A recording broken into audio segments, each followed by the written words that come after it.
Okay, so this is Handstand 101. So this is for the complete beginner. Now, most people will have some sort of experience before they get to the point of typing into YouTube, how do I handstand? But I'm gonna take it that you know absolutely nothing. I'm gonna run through the basics really, really quickly. Now, obviously the goal is a handstand. So we wanna be able to stand on our hands and smile about it. Be in this position. We want our body to act as this one piece.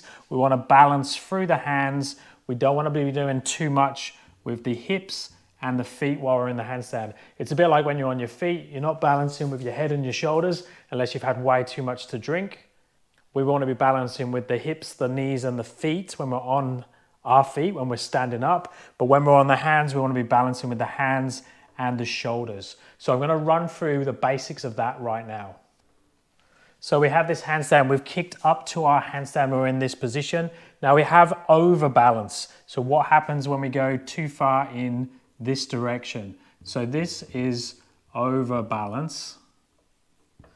What happens when we go in this direction? We have underbalance.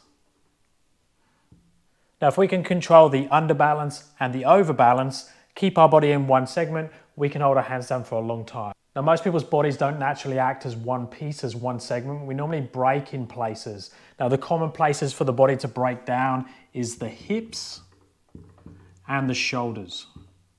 Now, we normally tend to be too tight in some of the muscles around the hip, and we tend to be too tight and stuck posturally around the shoulders and the upper back. So most of you will know we'll have imbalances around the hip position. So we have muscles below the hip up in the front and the back. We have muscles above the hip at the front and the back that change the angle of this hip.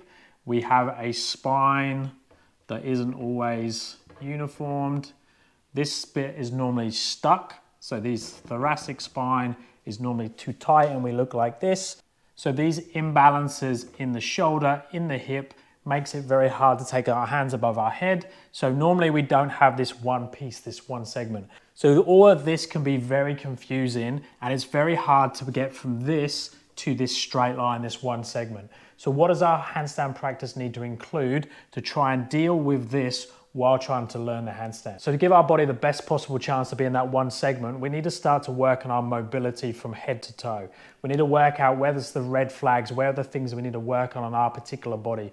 Most people need to be doing things around the thoracic spine, the shoulders, to make sure they can put their arms easily above their head. They need to be stretching, mobilizing the muscles around the hip and the pelvis. So doing things like the quads, the hip flexors, the glutes and the hamstrings.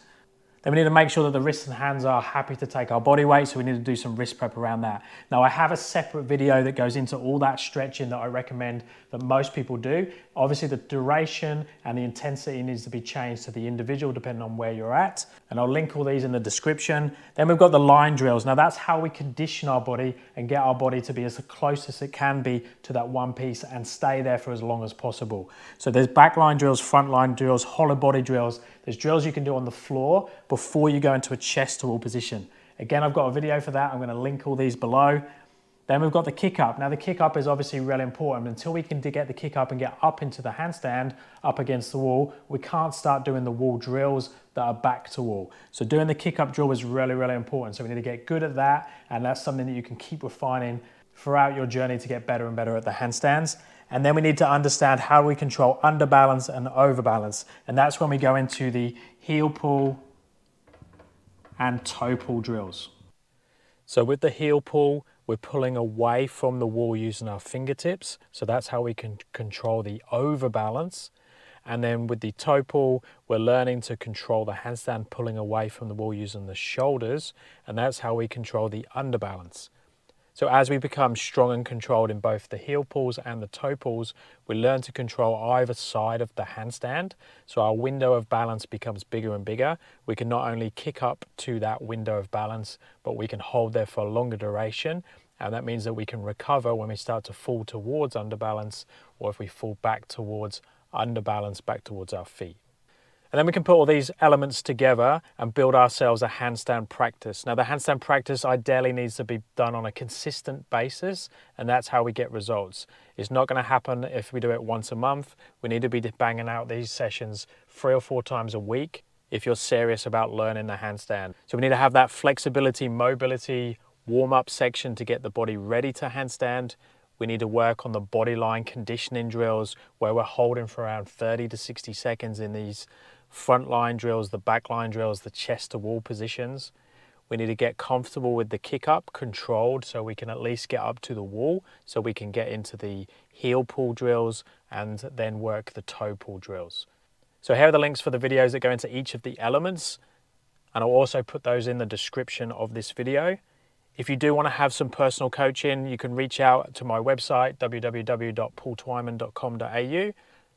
Stick any questions or comments down below, and good luck on your journey to the handstand. Speak to you soon.